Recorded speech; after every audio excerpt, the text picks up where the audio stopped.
అంతరంగిక పోరాటము. ప్రతి విశ్వాసిలో అంతరంగిక పోరాటం అనేది ఖచ్చితముగా ఉంది. ఇది ఎవరికి జరుగుతుంది అని అంటే, లోకములో ఉన్న వారి గురించి మాట్లాడట్లా, లోకములో ఉన్న ఏ మనుషుని గురించి చెప్పట్లా. ఒక విశ్వాస జీవితంలో ఆత్మకు శరీరానికి మధ్య ఒక ఫైటింగ్, ఒక బిగ్ ఫైటింగ్ జరుగుతుంది. శరీరము ఆత్మనకు, ఆత్మ శరీరమునకు విరోధముగా అపేక్షించుచున్నవి.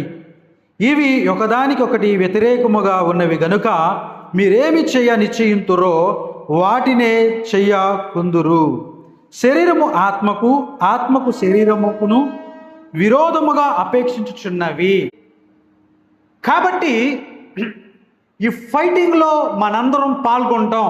ఈ ఫైటింగ్లో మనందరము మరి జయించాల్సిందే. ఎందుకు అనంటే, రోమపత్రిక 8వ అధ్యాయము 7వ వచనము 8వ వచనాన్ని మనం చూసినట్లయితే, శరీర స్వభావము గలవారు దేవుణ్ణి సంతోషపరచలేరు. అదేవిధంగా శరీరానుసారులు దేవునికి ఇష్టులై ఉండలేరు. మనకు అర్థమైపోయింది ఇప్పుడు శరీరము జయించాల్సిందేనని. శరీరానుసారంగా ఉంటే దేవుడు ఇష్టపడ్డని, శరీరానుసారంగా ఉంటే మనము విడిచిపెట్టబడతామని. శరీరానుసార స్వభావానికి కలిగే ఫలితం ఏంటనంటే, మనం ఏదైతే విత్తుతామో ఆ పంటను మనము కోసుకుంటామని మన దైవజనులు కూడా ఎన్నోసార్లు చెప్తూ ఉంటారు. మనం ఏది విత్తుతామో అంటే, శరీరానుసారంగా మనం విత్తితే శరీరానుసారమైన పంట కోస్తాం. కష్టపడి మనం పాపం చేస్తే మనకు వచ్చే జీతం ఏంటనంటే మరణం.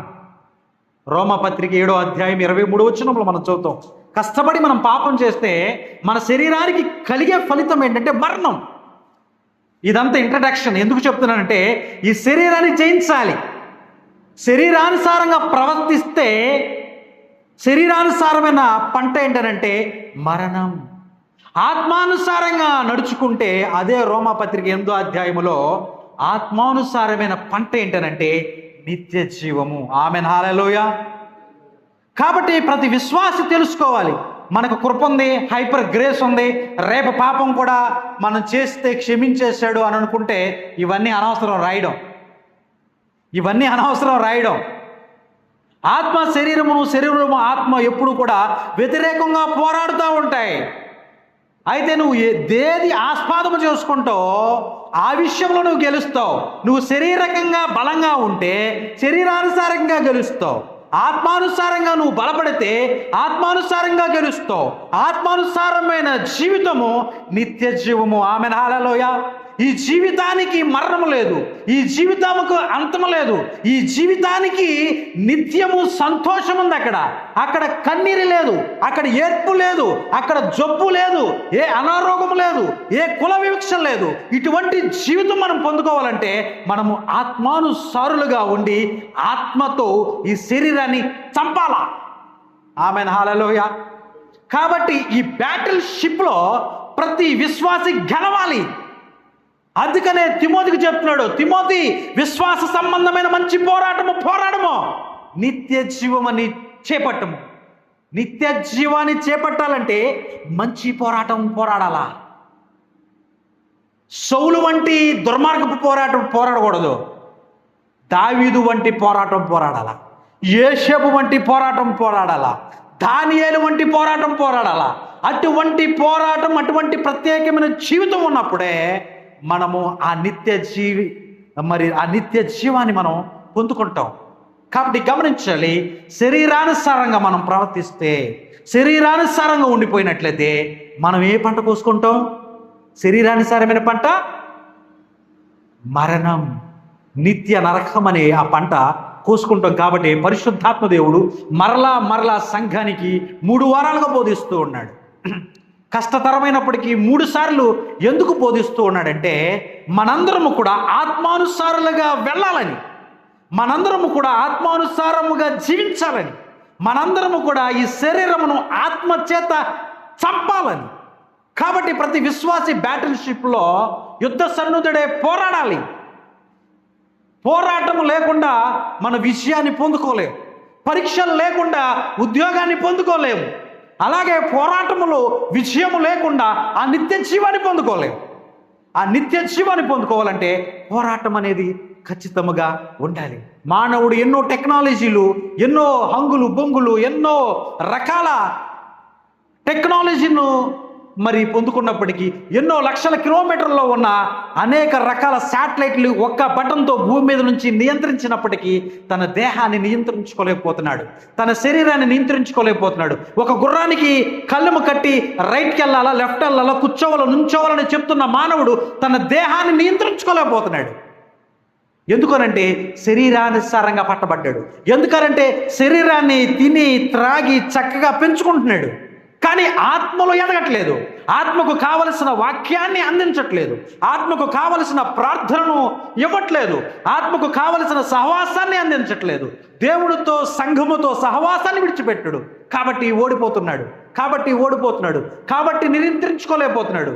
ప్రతి మానవుడు తన యొక్క నాలుకను నియంత్రించుకోలేకపోతున్నాడు.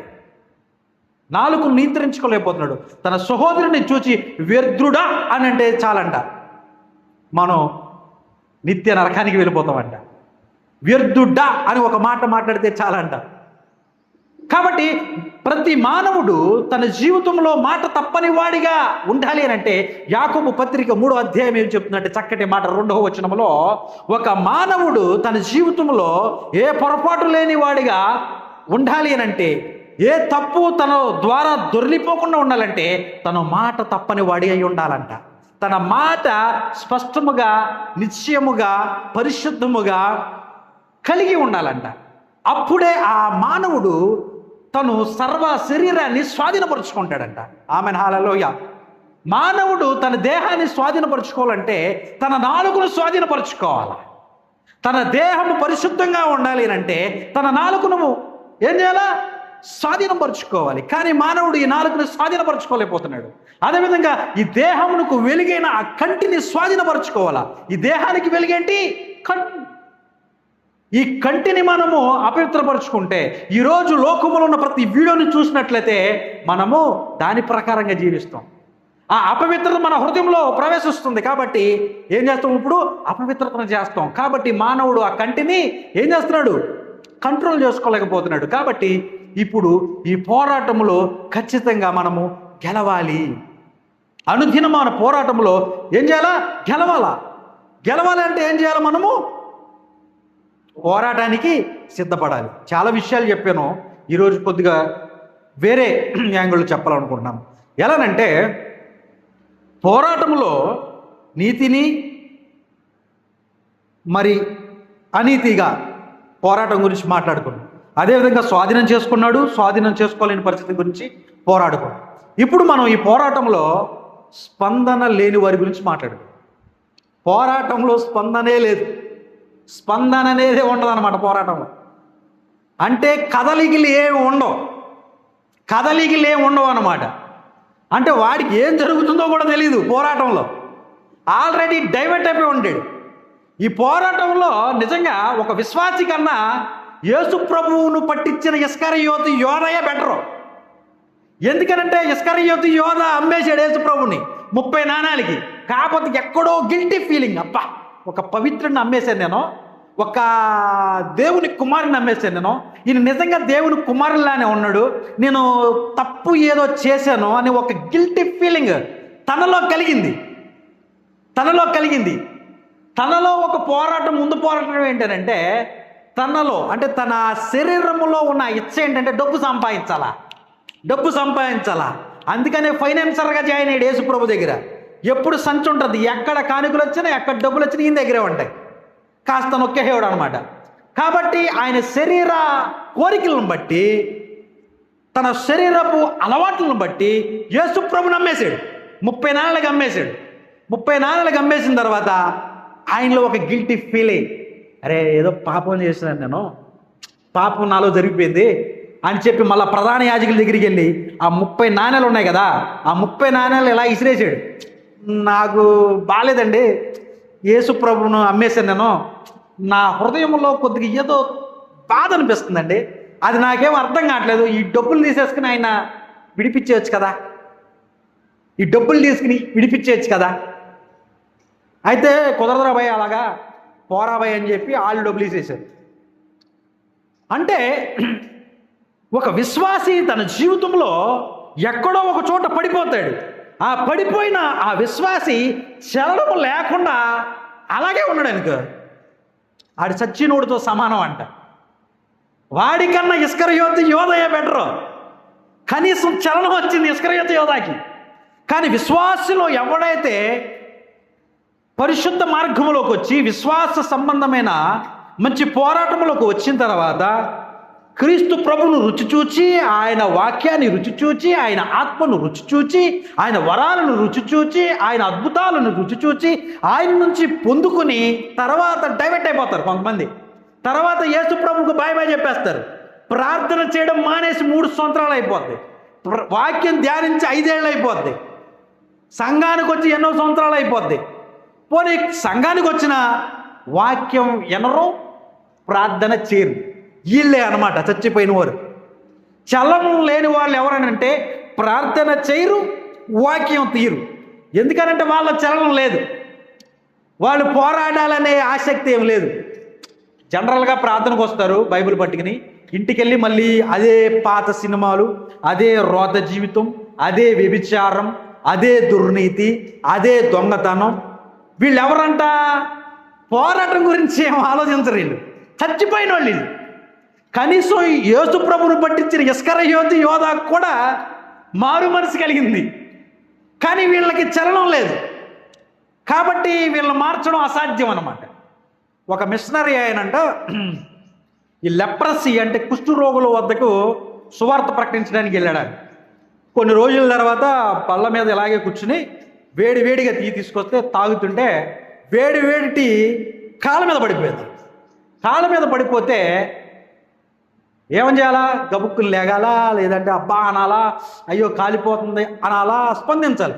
కానీ స్పందన ఏం లేదంట. అంత వేడి టీ పడిపోయిన స్పందన ఏం లేదంట. ఏంటని డాక్టర్ గారి దగ్గరికి వెళ్తే ఇక్కడ మీకు ఏమనిపించట్లేదండి? ఏమనిపించట్లేదండి.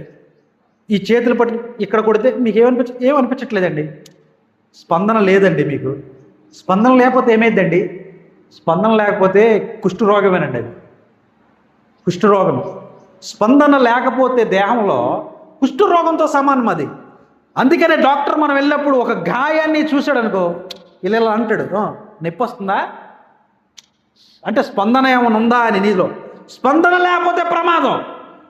స్పందన లేకపోతే కుష్ఠరోగం. అది మెల్లమెల్లగా చేతులు మొత్తం తినేస్తాయి, కాళ్ళు మొత్తం తినేస్తాయి, ముక్కు తినేస్తుంది, దేహంలో కనపడే ప్రతి పదార్థాన్ని తినేస్తుంది. ఆ మనిషిని మనం చూస్తే అసహించుకుంటాం. ఎందుకంటే ముక్కు కనపడదు, ముక్కంతా పోతే. చేతులు కనపడవు, చేతులన్నీ పోతాయి. కాళ్ళు కనపడవు, కాళ్ళన్నీ పోతాయి. ఎవరో స్పందన లేనటువంటి వారు. ఈరోజు విశ్వాసంలో దేవుని ఎరిగి, దేవుని రుచి చూచి ఈరోజు తప్పిపోయారు చూడు. ఈరోజు దేవుని వాక్యాన్ని తీసి ధ్యానించకుండా దేవుడికి బాయ్ బాయ్ చెప్పేశారు చూడు. ఎన్ని వాక్యాలు దేవుని మందిరంలో ప్రకటిస్తున్నప్పటికీ కూడా మన మొదటి వాక్యం ఏంటండి? మొదటి వాక్యాలు ఏంటి మనవి? ప్రార్థన, వాక్య ధ్యానం. ప్రార్థన గురించి విన్నారు, ప్రార్థన యొక్క ప్రాముఖ్యత విన్నారు. 5 నెలలు గడిచిపోయాయి. ఇప్పటికీ ప్రార్థన చేయని వాళ్ళు ఎవరో తెలుసా? కుష్ఠి రోగంతో ఉన్నవాళ్ళు, స్పందన లేని వారు. వాక్యం ధ్యానించాలని చెప్పి 5 సార్లు చెప్పాము ఇక్కడ, ప్రార్థన చేయాలని చెప్పి ఇంకొక 5 సార్లు చెప్పాము, అయినా స్పందన వాళ్ళలో ఉండదు. ఎందుకు? కుష్ఠి రోగం. ఎందుకు? దేవుడు అంటే లెక్కలేదు. ఎందుకు? డైవర్ట్ అయిపోయారు. ఎందుకు? దేవుడు అంటే ఇష్టం లేదు వారికి. ఇంకా వాళ్ళు పోరాటం ఇంకేం పోరాడతారు? ఆల్రెడీ సాతానికి అప్పచెప్పేసుకున్నారు వారిని. ఆల్రెడీ సాతానికి బందీ అయిపోయారు వాళ్ళు. బందీ అయిపోయినోడు పట్టుకుంటాడా? ఇప్పుడు ఆల్రెడీ సాతానుడు ఏం చేశాడంటే జిగటగల దొంగ ఊబిలో అని పెట్టినప్పుడు నీ గురించి ఆలోచించడు. కాబట్టి ఇటువంటి ధోరణ చాలా ప్రమాదం. ఇటువంటి ధోరణ చాలా దుర్మార్గమైనది. అది అటువంటి సందర్భంలో నుంచి మనం బయటికి రాకపోతే హెచ్కేఎల్ గ్రంథంలో ఏమంటున్నాడంటే యేసయ్య, మీరు హెచ్కే పత్రిక తీసినట్లయితే, ఎహెజ్కేలు గ్రంథాన్ని తీసినట్లయితే అక్కడ మనకు కనిపిస్తుందండి. ఎహెజ్కేలు గ్రంథము ఎన్నో అధ్యాయం అని అంటే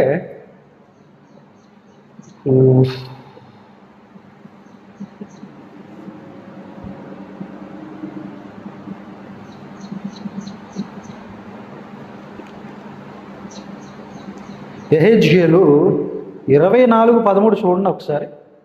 24:13 ఎహెజ్కేలు 24:13.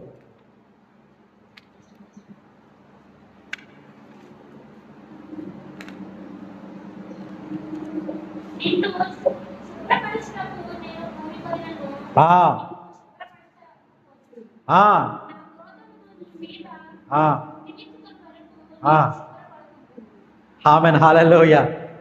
బాబు నీకు ఎన్నిసార్లు చెప్పాలయ్యా? నీకు ఎన్నిసార్లు నేను శుభ్రపరచాలయ్యా? ప్రార్థన చేయమని చెప్పాం కదా, వాక్యము ధ్యానించమని చెప్పాం కదా, పరిశుద్ధ మార్గములో జీవించమని చెప్పాము కదా, నేను పరిశుద్ధుడనే ప్రకారమును నువ్వు పరిశుద్ధులుగా జీవించమని చెప్పాము కదా. కానీ మార్పు రాదా నీలో? ఎన్నాళ్ళు మారకుండా ఉంటావు? ఎన్ని రోజులు ఇంకా పాపపు బంధకాల్లో బ్రతుకుతావు?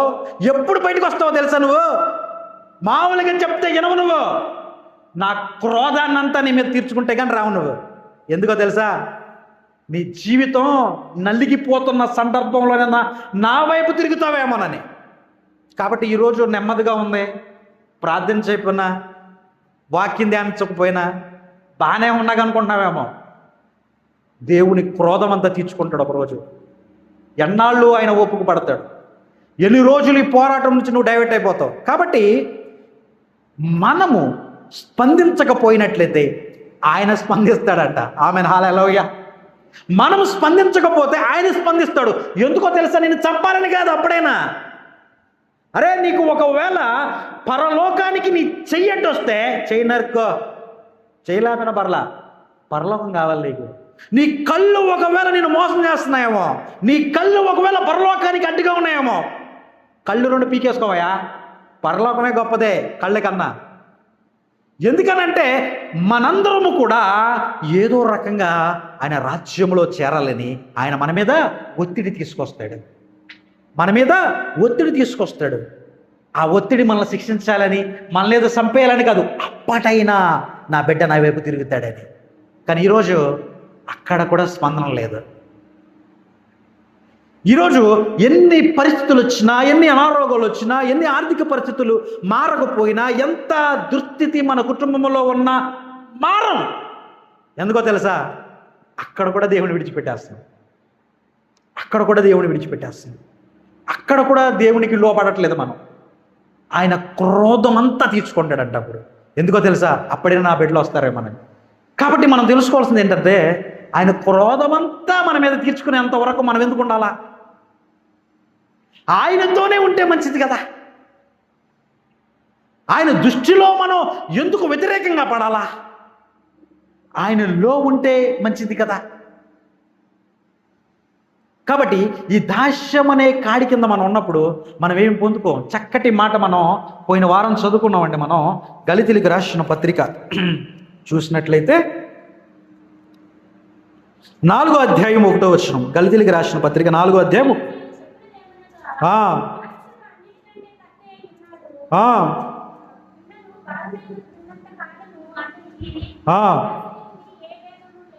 ఆమెన్, హల్లెలూయా. మీకు ఏమైనా అర్థమైందండి ఇక్కడ? మరియు నేను చెప్పినది ఏమనగా, వారసుడు అన్నిటికీ కర్త అయినను బాలుడైనంత కాలము అతనికి నీ దాసునికి భేదము లేదు. లేదు. ఏమైనా అర్థమైందా? అంటే తండ్రి ఆస్తి ఈ లోకంలో, మీ తండ్రి ఆస్తి ఒక 10,000 అవ్వచ్చు, 1,00,000 అవ్వచ్చు, 1,00,00,000 అవ్వచ్చు. మనందరినీ కన్నా తండ్రి ఆస్తి ఎంత చెప్పు? లెక్క పెట్టగలరా? మన పరమ తండ్రి ఆస్తిని మీరు లెక్క పెట్టగలరా? ఎవరైనా లెక్క పెట్టలేరు. అది అనంతమైనది. అది మానవుడు లెక్క పెట్టేదంతది కాదు అది. అంటే అలాంటి ఆస్తికి కర్తవు నువ్వు. అలాంటి ఆస్తికి కర్తనే నేను. అలాంటి ఆస్తికి కర్తవు మనందరం. కానీ నువ్వు బాలుడైనంత కాలం నీకు దాసునికి భేదం ఏమి లేదు. మనం బాలుడిగా ఉన్నంత కాలం దేవుడి నుంచి ఏది పొందుకోలేము. ఒకే స్టేట్మెంట్. దేవుడి దగ్గర చాలా ఉన్నాయి నీకు ఇవ్వడానికి. దేవుడు నీకు ఇవ్వడానికి ఇష్టపడుతున్నాడు. దేవుడు నువ్వు స్వాధీనపరచుకోవాలనుకుంటున్నాడు. దేవుడు నీ చేతుల్లో పెట్టాలనుకుంటున్నాడు. కానీ నువ్వు బాలుడివి. నీకు దాసునికి భేదం ఏం లేదు. దాసుడికి అంత ఆస్తిస్తావు నువ్వు? మా అయితే పచ్చడి మెతుకులేసి పెడతావు, పండగకు ఒక సొక్కా మొక్క కొట్టుకొట్టిస్తావు. ఇంట్లో ఆస్తి అంత ఇస్తావు ఆయనకి? ఇవ్వవా? అదే అనమాట. దేవుడు నీ జీవితంలో గొప్ప కార్యం ఇంకా చేయకపోవడానికి కారణం నువ్వు ఇంకా బాలుడివే. మీరు అడగొచ్చు, బాలుడు ఏంటంటే మాకు ఇన్ని సంవత్సరాలు వచ్చినాయి అంటున్నారు. కింద చూస్తే 3వ వచనంలో ఆ బాలుడు గురించి చెప్తున్నారు. 3 అక్కడే 3 అమ్మ, 4:3.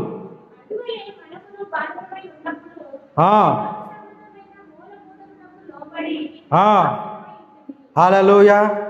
ఏంటంటే బాలుని గురించి చెప్పేశారు ఇక్కడ. ఏంటంటే అటువలే మనము బాలులమై ఉన్నప్పుడు లోక సంబంధమైన మూలపటములకు లోబడి దాసులమై ఉంటిమి.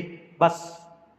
ఎవరైతే ఈ శరీరాన్ని జయించలేకపోతున్నారో, మరలా దాస్యం అనే కాయల్లోకి వెళ్ళిపోయారో, బాప్తిసానికి ముందు ఏ పాపమైతే చేసామో బాప్తిసం తీసుకుని దేవుని మార్గంలోకి వచ్చి దేవుని కృపను రుచి చూసి, కొన్ని అద్భుతాలు రుచి చూసి, మరలా దేవునికి బాయ్ బాయ్ చెప్పి, ప్రార్థన పక్కన పెట్టి, వాక్యాన్ని పక్కన పెట్టి, ఇక విశ్వాసాన్ని విడిచిపెట్టి లోకంలో కలిసిపోతాం చూడు, వాళ్ళని బాలుడా అంటే ఈ శరీరాన్ని చంపాలా, ఈ శరీర క్రియలు చంపాలా, ఈ శరీరము ఇంకా ఎవరైతే ఆస్వాదము చేసుకుంటున్నారో వాళ్ళు ఇంకాను బాలుడై ఉన్నాడు.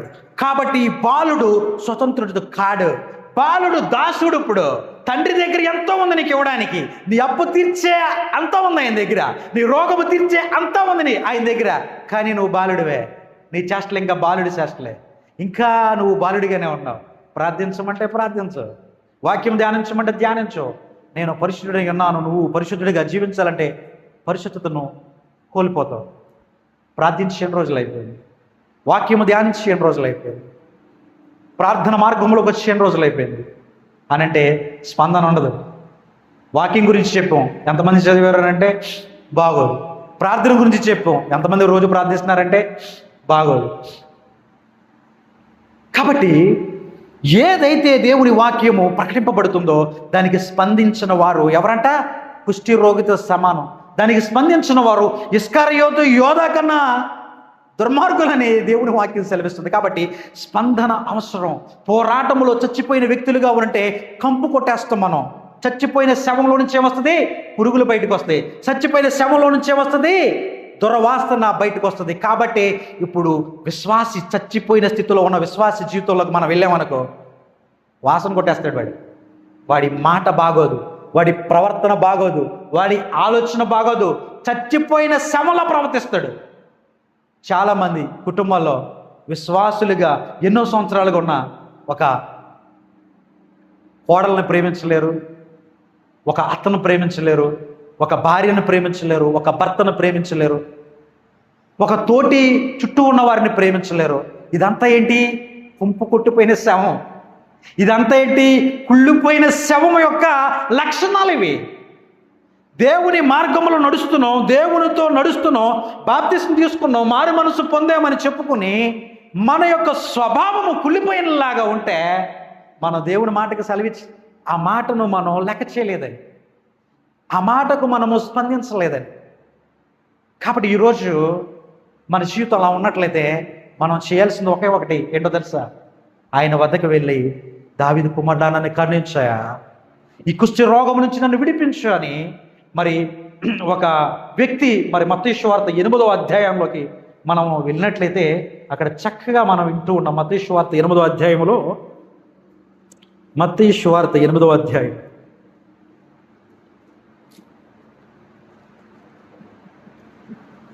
మత్తయి సువార్త 8వ అధ్యాయంలో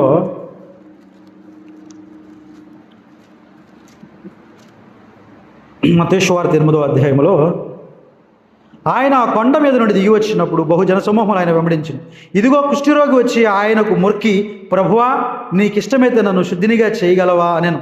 అందుకు ఆయన చెయ్యి చాపి వాని ముట్టి, నాకిష్టమే, నువ్వు శుద్ధుడు కమ్మని చెప్పగా తక్షణమే అతని కుష్టి రోగము శుద్ధి ఆయన. హల్లెలూయా.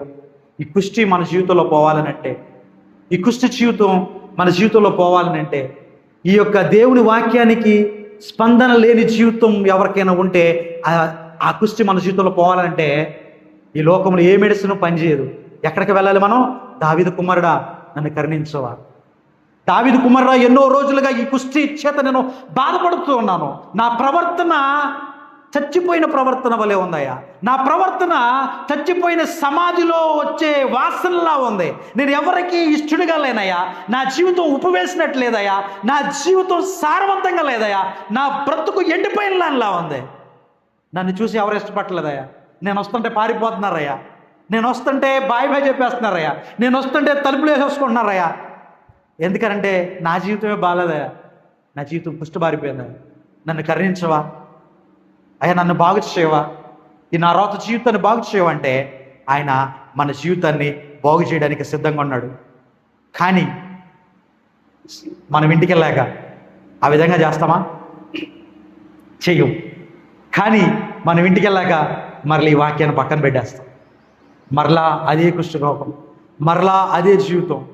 ఎక్కడైనా సరే ఏ నీరైనా అలాగే నిలకడగా నిలిచిపోయింది అనుకో, కింద ఏమైపోద్ది? బురద పెరిగిపోద్ది. నీళ్లు ఎప్పుడైతే పారుతూ ఉంటుందో అక్కడే స్వచ్ఛమైన నీరు మనకు కనిపిస్తుంది. నీరు ఎప్పుడైతే ఒక చోటగా ఆగిపోయిందో మోకాళ్ళ లోతు బురద ఉంటుంది. అదేవిధంగా ఒక విశ్వాసి ఏ వాక్యానికి స్పందించకుండా ఎన్ని సంవత్సరాలు గడిచిపోయినా ఇంకా నువ్వు దేవుని వద్దకు తిరగనప్పుడు అదే మురికి పట్టిపోయి ఉంటాడు. అదే కుష్టి జీవితాన్ని కలిగి ఉంటాడు. అదే పాప బంధకంలో జీవిస్తాడు. కాబట్టి అతను పోరాడలేడు. సాతానుగాడు వేసిన వలలో చిక్కుపోతాడు. ఇక్కడ బాగానే ఉందిగా, ఇక్కడ మంచిగానే ఉందిగా, ఏం కాదులే అని అనుకుంటాడు. కాబట్టి తన జీవితంలో దేవుని కొరకు ఫలించే ఫలాలు ఏముండవు, సాతానుగాడి కోసం ఫలిస్తాడు. కాబట్టి పోరాటంలో విజయాన్ని పొందుకోలేడు, పోరాటంలోనికి రాడు. కాబట్టి పోరాటంలో మంచి పోరాటం ఉంది, చెడు పోరాటం ఉంది, అదేవిధంగా చచ్చిపోయిన పోరాటం ఉంది. ఈరోజు మనం మాట్లాడుకునేది అదే. మన పోరాటం చచ్చిపోయిందేమో ఒకరోజు. ఎన్నాళ్ళు అయిపోయింది మన పోరాటం చచ్చిపోయి? దేవుడి నుంచి డైవర్ట్ అయిపోయి ఎన్నాళ్ళు అయిపోయింది? మన జీవితంలో పోరాటం లేనట్లయితే, మనం డైవర్ట్ అయిపోయినట్లయితే మరి సంసోను గురించి మనకు తెలుసు. సంసోను ఒక ప్రతిష్ట కలిగిన వ్యక్తి. సంసోను ఎవరు? నాశనం చేయబడిన వ్యక్తి. మనమెవరు? ప్రతిష్ట చేయబడిన వ్యక్తులు. మనమెవరు? ఒక ప్రత్యేకమైన జీవితానికి వచ్చిన వ్యక్తులు. ఆయన్ని మనల్ని పోల్చుకున్నట్లయితే మనము ఆయనకి సరిపోల్చబడతాం. దేవుడు ఆయనకు ఆత్మను అనుగ్రహించాడు, బలవంతుడయ్యాడు. దేవుడు మనకు ఏమిచ్చాడు? పిరికితన గల ఆత్మనిచ్చాడా? ఇంద్రియ నిగ్రహత గల ఆత్మను ఇచ్చాడు. కానీ ఈరోజు మనం ఈ యొక్క ఇంద్రియ నిగ్రహత అంటే మన దేహాన్ని ఏం చేయడానికి నియంత్రించే ఆత్మను ఇచ్చాడంట. కానీ మనం ఏం చేసాం? విడిచిపెట్టేశాం. మనం ఏం చేసాం? పక్కన పెట్టేశాం. ఎవరిలాగా? సంసోన్ లాగా. సంసోను బలవంతుడు. ఎంత బలవంతుడు అంటే 1000 మందిని ఎముక దవడతో చంపిన వ్యక్తి. 300 నక్కలను పట్టుకుని కొన్ని వేల ఎకరాలు తగలబెట్టిన వ్యక్తి. ఆయన సింహాన్ని 2 చేతులతోనే, కనీసం కత్తి పుల్ల ఏది లేదు, ఏదో పెంపుడు జంతువులు చీల్చినట్టు చీల్చేసిన అటువంటి బలశాలి తన దేహంలో విషయంలో ఏమైపోయాడు? బలహీనుడైపోయాడు. బయట ఉన్న వ్యక్తుల మీద బలాన్ని ప్రదర్శించాడు, కానీ తన లోపల ఉన్న తన శరీర విషయంలో బలహీనుడు. ఈరోజు మనం కూడా అటువంటి బలహీనతలో ఉన్నామేమో. ఈరోజు మనం కూడా అటువంటి చచ్చిపోయిన స్థితిలో ఉన్నామేమో. దేవుడు ఎందుకు ఎన్నుకున్నాడయా సంసోన్ అంటే? ఫిలిష్తీయులు దండు ఒకవేళ వస్తే ఈయన వెళ్ళి పోరాడాలా. ఎందుకంటే 40 ఏళ్లగా దాస్యంలో బతుకుతున్నారు. ఫిలిష్తీయుల వారిని దాస్యంలో పెట్టి తొక్కుతూ ఉంటే దేవుడు దిగి వచ్చి సంసోను నియమించుకున్నాడు ఒక న్యాయాధిపతిగా. బాబు, వారి నుంచి ఈ ప్రజలు విడిపించని. ఈయన ఏం చేస్తున్నాడు? పోరాటం నుంచి డైవర్ట్ అయిపోయాడు. ఈయన ఫిలిష్తీయుల దగ్గరికి వెళ్తాడు. ఫిలిష్తీయుల యొక్క స్త్రీని వివాహం చేసుకుంటాకు పోతాడు. ఆమెతో డైవర్స్ అయిపోయి ఆమె చచ్చిపోతే మళ్ళీ ఏం చేస్తాడు? దిలీలా అనే మరి యొక్క ఫిలిష్తీయుల దగ్గరికి, మరి ఆ యొక్క యువత దగ్గరికి వెళ్తాడు. అసలు ఆయన నియమించినందుకు పోరాటం చేయమని. దేని గురించి? శత్రు సైన్యం ఫిలిప్పీలో, శత్రు సైన్యం మిథ్యానీయులు. బలహీనుడు, బలము లేనటువంటి మరి గిద్యోను మీకు తెలుసు. గిద్యోను ఏంటి? పిరికివాడు, గోధుమల చాటును దాక్కునేవాడు, చెట్ల పొదల పట్ల దాక్కుని అక్కడ ఒడ్లన్నిటినీ చేసుకుని శత్రువులు ఏమవుతారని చెప్పి మూట కట్టి నిందికి పట్టుకెళ్ళిపోయేవాడు. అలాంటి వ్యక్తి మిథ్యానీయుల మీదకి యుద్ధానికి వెళ్ళి గెలిచాడు, బలము లేనటువంటి వాడు. ఆ మిథ్యానీయుల తర్వాత మనుషులు పాపం చేస్తే దేవుడు ఫిలిప్తీయులకు అప్పచెప్పాడు. మరలా 40 ఏళ్ళు మరలా మనుషులు, అయ్యా ఈ దాస్యంలో బతకలేకపోతున్నామయ్యా, మా ఒడ్లన్నీ వాళ్ళు తినేస్తున్నారయ్యా, మా సంపద అంతా వాడి దోసుకున్నాడయ్యా అని అంటే మరలా దేవుడు విడిపించడానికి ఎవరిని ఎన్నుకున్నాడు? సంసోన్ని ఎన్నుకున్నాడు. కానీ ఈ సంసోన్ ఏం చేస్తున్నాడు? పోరాటంలో శత్రువును చంపట్లే. మన శత్రువు ఎవడంటే మన దేహము, మన శత్రువు ఎవడంటే లోకము, మన శత్రువు ఎవడంటే సాతాను.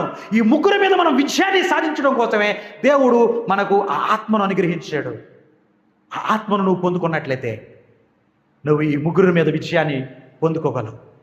ఎప్పుడైతే డైవర్ట్ అయిపోయాడో సంసోను, ఎప్పుడైతే దేవుని ప్రజలను విడిపించడానికి కావలసిన ఆ శక్తిని ఒక స్త్రీ గురించి వినియోగిస్తాడు, ఒక సింహం గురించి వినియోగిస్తాడు, ఒక ఫిలిప్తీయుల కోసం వినియోగిస్తాడు. దేవుడు ఎందుకుంది ఆయన్ని అని అంటే దీనికోసమేనా? కాదు. కాబట్టి ఆ విధంగా చేసినప్పుడు ఏమైపోయాడైనా? ఆయన ఏమైపోయాడు అని అంటే మొట్టమొదటిగా సాతాను ఏం చేస్తాడు తెలుసా? వాడి 2 కళ్ళు పీకేసేయండి. సంసోన్ యొక్క 2 కళ్ళు పీకేసి ఏం చేశాడు? వాళ్ళని కట్టిపడేశాడు. కట్టిపడేసి ఏం చేశాడు? పప్పు రుబ్బుతున్నాడు. ఇప్పుడు దాస్యములకు వెళ్ళిపోయాడు. దాస్యములో పప్పు రుబ్బుతున్నాడు. చూడండి, ఒక రాజుగా నియమిస్తే ఏమైపోయాడు? ఒక కూలోళ్ళ మిగిలిపోయాడు. ఎందుకు అనంటే దేవుడు నీకు నాకు ఇచ్చిన ఆ శక్తిని వినియోగించుకోకుండా, దేవుడు నీకు నాకు ఇచ్చిన ఆ బలాన్ని వినియోగించుకోకుండా లోకము వైపు పరిగెత్తినట్లయితే, శరీర క్రియల వైపు పరిగెత్తినట్లయితే, లోక ఆశల వైపు పెరిగినట్లయితే ఒకరోజు ఆ బలం ఊడికిపోతే మన జీవితంలో అప్పుడు సాతానగడు నాశనమును, హత్యయు, దొంగతనాన్ని చేయడానికి వస్తాడు. ఆమెను హల్లెలూయా. దొంగ ఎందుకు వస్తాడో తెలుసా? నీ జీవితంలో నీ జీవితాన్ని పాడు చేయడం కోసం. నువ్వు అనుకుంటున్నావు 2 ఏళ్ళు అయిపోయినా నా జీవితం బాగానే ఉందా, ప్రార్థన చేయకపోయినా, వాక్యం ధ్యానించకపోయినా బాగానే ఉందని నువ్వు అనుకుంటున్నావు. కానీ దొంగతనము నాశనము చేయడానికి వచ్చాడు. నీ జీవితంలో కలిగిన ఫలాలను తీసుకుపోతాడు, నీకు కలిగిన ఆశీర్వాదాన్ని దొంగలిస్తాడు. కాబట్టి బీ కేర్ఫుల్. దేవుడు మనకిచ్చిన ఆ ఆత్మశక్తితో వాడి మీద పోరాడాలా. ఆ కుంటిపడిపోయిన స్థితిలో ఉండడానికి వీల్లేదు, ఆ చలనం లేని స్థితిలో ఉండడానికి వీల్లేదు. ఎన్ని రోజులుగా దేవుడి వాక్యం ప్రకటిస్తూ ఉంటే ప్రార్థించని స్థితిలో ఇంకా ఉండిపోయావేమో. లేవాలా నువ్వు. వెనక్కి తిరిగి రానంతసేపు మన జీవితంలో ఏ మేలు పొందుకోలేం. కాబట్టి ఇప్పుడైనా వెనదిరిగి వచ్చినట్లయితే దేవుడు మరలా బలపరచడానికి ఇష్టపడుతున్నాడు. ఆమెను హల్లెలూయా. కాబట్టి సంసోను జీవితం ద్వారా మనకి నేర్పిస్తున్నాడు ఏంటో తెలుసా? మనలో చలనం లేకపోతే, మనం దేవుని నుంచి డైవర్ట్ అయిపోతే, దేవుని చిత్తము నుంచి మనం డైవర్ట్ అయిపోతే, దేవుని మార్గం నుంచి మనం డైవర్ట్ అయిపోయి మన సొంత శక్తి నిమిత్తము, మన సొంత పాపము నిమిత్తము, మన సొంత పోరాటం, ఇంకో పోరాటం ఉంది. ఆ పోరాటం ఏంటో చెప్పినా?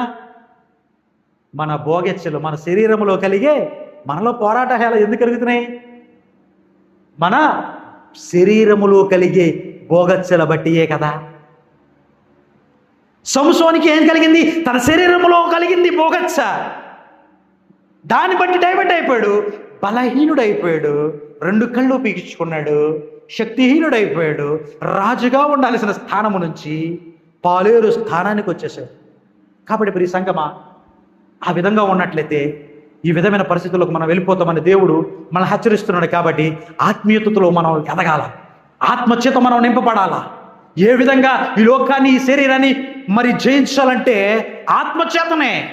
ఏ మెడిసిన్ లేదు, ఏ మానవుడు కూడా నేను విడిపించలేడు. కేవలము రోమపత్రిక 8వ అధ్యాయం 13 వచన ప్రకారము ఈ శరీరమును జయించాలంటే ఆత్మచేత చంపు. కాబట్టి ఆత్మచేతను నింపబడాలంటే నువ్వు దేవుని వాక్యముతో నింపబడాలా, దేవుని శక్తి చేత నింపబడాలా. అనుదినము ప్రార్థనలో కూర్చుని ఆ ఆత్మను నువ్వు పొందుకోవాలా, అనుదినము నూతనపరుచుకోవాలా. చలనము లేని వాడిగా ఉండకూడదు. మురికి పట్టిపోయి ఉంటావు, మురికి పట్టిన సమాధిగా మార్చబడతావు. నీలో చలనం లేకపోతే, నువ్వు ఈ రోజైనా స్పందించకపోతే నీ జీవితం సంసోన్లా మారిపోతుంది. నీ జీవితం ఎండిపోయిన స్థితిగా మారిపోద్ది. ఎండిపోయిన సమాధిలో నుంచే వాసనగా మిగిలిపోద్ది. కాబట్టి మనం స్పందించే వారిగా ఉండాలి. కుష్టి రోగులుగా మనం ఉండడానికి లేదు. స్పందన లేని వ్యక్తులుగా ఉండడానికి వీల్లేదు. కాబట్టి ప్రతి విశ్వాసి ఏమవ్వాలా? స్వతంత్రుడు అవ్వాలా. దాసి వలన ఒకడు పుట్టాడు, వాగ్దానము ద్వారా ఒకరు పుట్టారు. ఇప్పుడు దాసి వలన పుట్టిన వాడిని ఏమన్నాడు దేవుడు? వెళ్ళగొట్టు. దాసిగా పుట్టిన వాడిని వెళ్ళగొడితేనే స్వతంత్రుడు ఆస్తికి కర్త అవుతాడు. లేదనంటే అక్కడ మరి ఇస్మాయేలును నేను ఇస్సాకును ఇద్దరు పెట్టారా? శరీరాన్ని బట్టి కన్నాడు. శరీరాన్ని బట్టిన కన్నది ఎలా కన్నారంటే, దేవుడు నన్ను పిలిచాడు 75వ ఏట, 80 ఏళ్ళు దాటిపోయినాయి, ఇంకా బిడ్డల పొట్ల. హాగారితో పోతే పిల్లలు పుడతారా అంది భార్య. హాగారితో పోయి కన్నాడు. లేదు లేదు, ఇది దాస్య వల్ల పుట్టింది, ఇది స్వతంత్రురాలు వల్ల పుట్టింది కాదు, నేను ఇచ్చిన వాగ్దానము ద్వారా పుట్టినదే వాగ్దాన పుత్రుడు అన్నాడు. కాబట్టి నువ్వేం చేయాలా? ఆ దాసి వల్ల పుట్టిందని తీసేయాలా. కాబట్టి ఆ దాసి కుమారుని ఎప్పుడైతే పంపించేశాడో ఇస్సాకు దీవింపబడ్డాడు. ఆమెను హల్లెలూయా. ఈరోజు మనము దీవింపబడాలంటే, మన జీవితం దీవింపబడాలంటే ఆ దాస్యము పోవాలా మన జీవితంలో. ఆ దాస్యపు అలవాట్లు పోవాలా, దాస్యపు ఆలోచనలు పోవాలా, దాస్యపు గుణాలు పోవాలా. అప్పుడు మనం ఏమవుతాము? బాలుడము కాదంట. అప్పుడు మనము బాలుడము కాదంట, మనము యోధుడిగా మార్చబడతామంట. ఆమెను హల్లెలూయా. ఎప్పుడైతే దాస్యపు క్రియలు మన జీవితం నుంచి మనము చంపివేసుకుంటామో అప్పుడు మనము ఏమవుతాం? దేవుని కుమారులం అవుతాం. ఎప్పుడైతే దేవుని కుమారులం అవుతున్నామో అప్పుడు దేవునికి కలిగిన ఆస్తి అంతా ఎవరిది? ఇప్పుడు కుమారులదే. దేవునికి కలిగిన సమస్తం ఎవరిది? ఇప్పుడు కుమారులదే. కానీ ఒక క్రైస్తవుడు దీన్ని స్వతంత్రించుకోలేని కారణం ఏంటో తెలుసా? ఇంకా బాలుడై ఉండడమే, ఇంకా పిల్ల చేష్టలు పోకపోవడమే, ఇంకా పోకిరి చేష్టలు పోవడమే, ఇంకా వ్యభిచారపు అలవాట్లు, ఇంకాను ఆ త్రాగుబోతుతనము, ఇంకాను ఆ దొంగతనములు, ఇంకాను ఆ సినిమా పిచ్చి, ఇంకాను ఆ సీరియల్ పిచ్చి, ఇంకాను లోకాశలు, లోక తలంపులు, లోకపు కోపము, లోకపు క్రోధము ఉండడానికి లేదు. మనము నూతన సృష్టి. ఇప్పుడు పాతవి గతించిపోయాయి. మనం కొత్తగా మార్చబడాలి. మనకు లోకమునకు మధ్య వైరాగ్యము ఉండాలా. మనం ప్రతిష్ఠింపబడిన వ్యక్తులము. మనం వేరే జీవించాలా. యోహాను గారు ఎక్కడ జీవించాడంట? వేరుగా అరణ్యములోకి వెళ్ళి జీవించాడట. ఎందుకు? లోకములో కలవకూడదు. ఈ లోకములో ఉన్న వాటిని చూసి, ఈ లోకములో ఉన్న మాయను చూసి మనం ప్రేరేపింపబడతాం. ఈరోజు చాలామంది ఈ లోకములో ఉన్న వాటిని కంటి ద్వారా చూసి, చాలామంది చిన్న చిన్న బిడ్డలు ఏం చేస్తున్నారో తెలుసా? యూట్యూబ్లో రీల్స్లు అవి ఇవి చూసి ఏం చేస్తున్నారంటే, అక్కడ డ్యాన్స్ చేసే ఆయన చూసి, ఈయన వస్త్రాలు బాగున్నాయే, ఈయన అందంగా ఉన్నాడే, ఈయన ఎర్రగా ఉన్నాడే, బుర్రగా ఉన్నాడని చెప్పి ఒక మెసేజ్ పెడుతున్నారు. తర్వాత కాంటాక్ట్ అవుతున్నారు. తర్వాత ఏమవుతున్నారు? ఆయన కలుసుకుంటున్నారు. తర్వాత ఏమవుతున్నారు? మానభంగానికి గురవుతున్నారు. తర్వాత ఏమవుతున్నారు? చచ్చిపోతున్నారు. ఎందుకు? చూసిందంత మంచిది అనుకుంటున్నారు. ఈ లోకంలో ఉన్నదాన్ని